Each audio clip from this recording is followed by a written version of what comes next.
More people, younger people come out to see you guys now? I've never heard of or never wanted to experience Trooper. That may be the reason. It's really odd relative to when I was 19. I sure didn't want to hear a band as old as our band is relative to that age group. Yeah, probably. And it's the odd thing is that usually, often, at least half the audience is between the age of 19 and 20-something. So they all know the songs and the lyrics? They know at least the four real important ones, yeah. They kind of suffer through the rest of them. Yeah. I know it's been a while ago you guys been trying to get out a sort of a remastered double CD set of your hits. Yeah, there's not really to say that we're trying to do it. All we're really doing is start going, because it's pretty much in the hands of our original record company. They bought up all the licensing from all the other labels that our songs were on. I knew this was going to happen. There's a car going to try to come down this lane here. They bought up the licenses. They have the cover art. They have everything ready. It's an amazingly cool package. But the contract that they sent us said that it was going to come out on July 1st, 1998. So. Okay. Yeah. Now, do you still write all songs? Yeah. Yeah, they're odd songs. Mm-hmm. There's been a long period of Smitty and I not writing. My partner's son was killed in a motorcycle accident quite a few years ago now, and he hasn't really done anything musical since.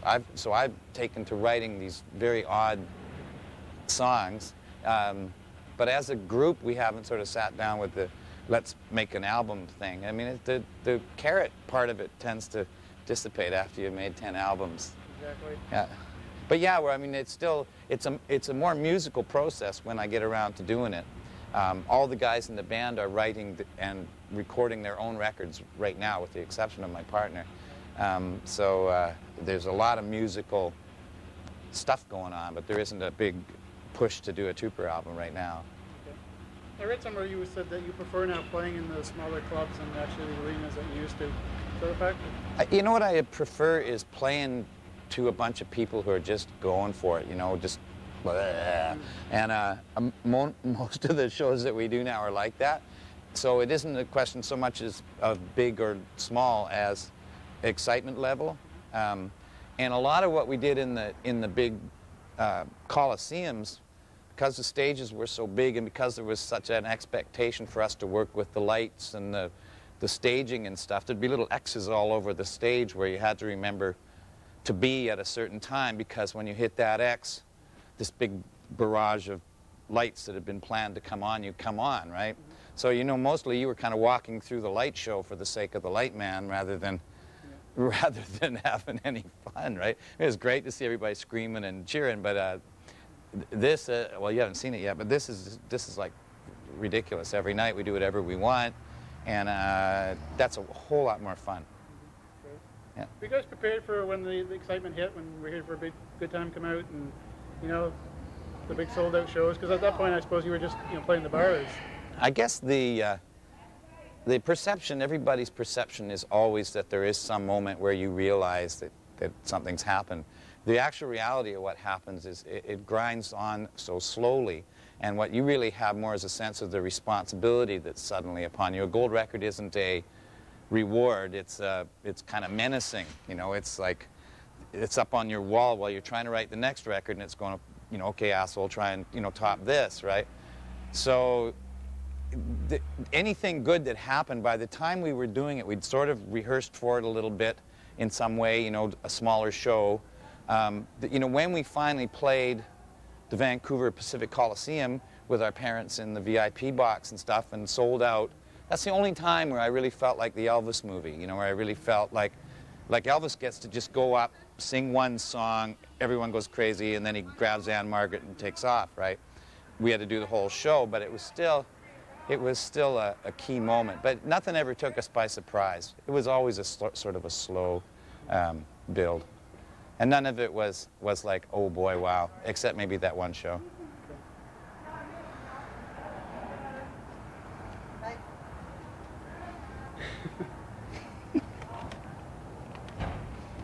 What would you say would be the highlight of your career?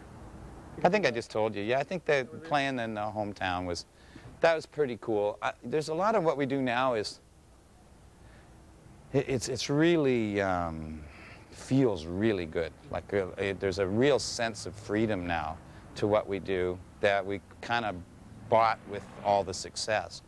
There's a lot of places we can go with very little responsibility and have a whole lot of fun and get paid for it. So it's interesting. Career-wise, I want kind of a toss-up between the two things. Well, certainly when you guys started, technology has advanced a lot, and I know the thing with MP3 files, now people downloading them. How do you feel about that? Well, we have a link to a whole whack of MP3s on our website, and I'm fine with it. I'm torn between being an artist and being a fan, which I've always been both. I'm happy to get an MP3, you know, wherever I can. And I think that it's a really good idea for the system to change in some way. I have absolutely no idea how it's going to change in a way that anyone can make any money from it.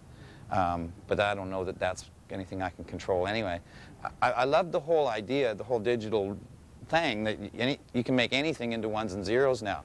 And that's just going to, you know, everything, unless the government or big business just says, all right, you know, you pay, you know, 10 cents a minute when you go to this place and 20 cents a minute when you go to that place. But even that, as you probably know, as everybody probably knows now, you know, the internet, the community just sees a censorship as a glitch and just works around it and carries on.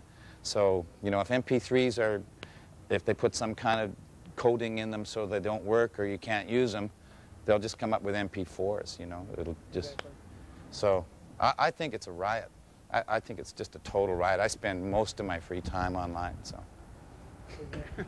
Now, actually, your website is very well done. How much input do you guys have into that website? Tons, tons. I did a lot of it. I did. Better ones on the yeah. Well, it's been a collaboration since, well, for years now. So it's tons of fun.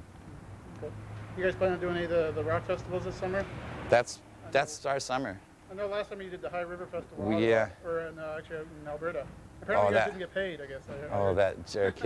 You know, he's doing it again this year. He moved from Calgary to Edmonton and told the people in Edmonton that he was just sharing the experience with Edmonton, but I think he got kicked right the hell out of Calgary. I know that he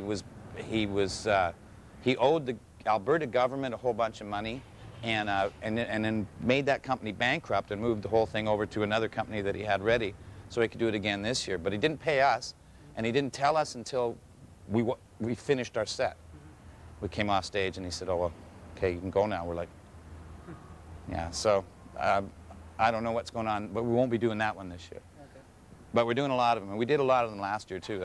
This is our time. We kind of stay in a cave until the sun comes out, and then we go. And we bring the summer with us, as you might have noticed today. Do you get a chance to play outside of Canada much? We don't even bother, you know. There's not really anywhere that we had enough success that really warrants us even going there. Like, you know, we'd get, you know, $50 for going to California. You know, they don't know us enough. We get lots of mail to the website from people all over the States, and there's a classic rock chat room where there's a lot of Americans go and talk about the band. But we have this really odd sort of culty kind of thing, but no real knowledge of us beyond that down there. So we don't even bother. We did once, but we don't anymore. That's the problem with a lot of Canadian bands. They can have huge success in Canada, but for some reason can't crack the American market. It's very odd. It's quite a mystery. It's very odd. Well, it's particularly mysterious with us. I mean, we had something like 12 hit records through that whole 70s period. You know, you'd think that somebody would have gone. Yeah. But anyway. I know there was a period through the 70s you guys would record an album tour. Did you find after a while you just kind of burned yourself out by doing that, or? Yeah, I suppose that's what happened. I mean, we were lucky. I mean, there's a lot of bands that get 10 minutes, you know. We had a good long 8-9 year run there. Then there's bands like Flock of Seagulls that, you know, have 8 or 9 minutes. So, you know, we had a good run. But yeah, I guess we got to the point where we kind of shot ourselves in the foot. We wanted to make cool records instead of commercial records. And I mean, you know, when we were making the commercial records, it wasn't like we said, well, let's make they were just the records that we made, right? So after a while, you know, it's funny, as soon as you start getting really famous, making, you know, having some success, that's when people start knocking the thing that made you successful. And suddenly we were characterized as being this hit machine that, you know, we put together some kind of equation in the basement, and we'd just go, okay, well, we need this, we need this, and we need this, and we've got another hit. And I mean, I really wish that were the case now, because I'd whip a few of them out and sell them to somebody, because we just wrote songs and crossed our fingers. But at some point we went, oh, you know, people don't think we're cool, well, let's make a record like, let's try to sound like Elvis Costello, or, you know. And I think in a way we kind of deked ourselves. So it was a combination of getting tired and getting weird, kind of happened about the same time. Band was getting tense, the players were wanting songwriting credits because me and Smitty were making more money than they were, and so, you know, all the inevitable, predictable bullshit. Now, are you glad you sort of missed the age of video, you know, record an album, go make 2 or 3 videos, and which is common now? Yeah, we made a couple. Made 2, 3. But they're like 20 grand videos, so they, you know, you're running around trying to do everything cheaply. I don't know. That's a whole other art form, you know. That's a whole other thing that if I had to do it, then I'd start thinking about it, and then I could tell you whether I thought it was a good idea or not. But we just kind of went and did what the directors told us to do, and that's pretty boring.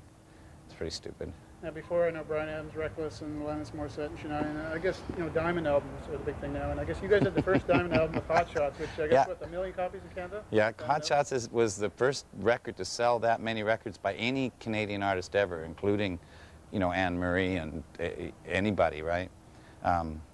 So yeah, that's and that's something they can't take away from you. Well, it's interesting though. It's something that a lot of people don't know, you know. Although it's still in all, they can't take it away from us. So that's good. Because I remember what happened. I was thinking, Diamond. Now what is that? Yeah. That's cool, huh?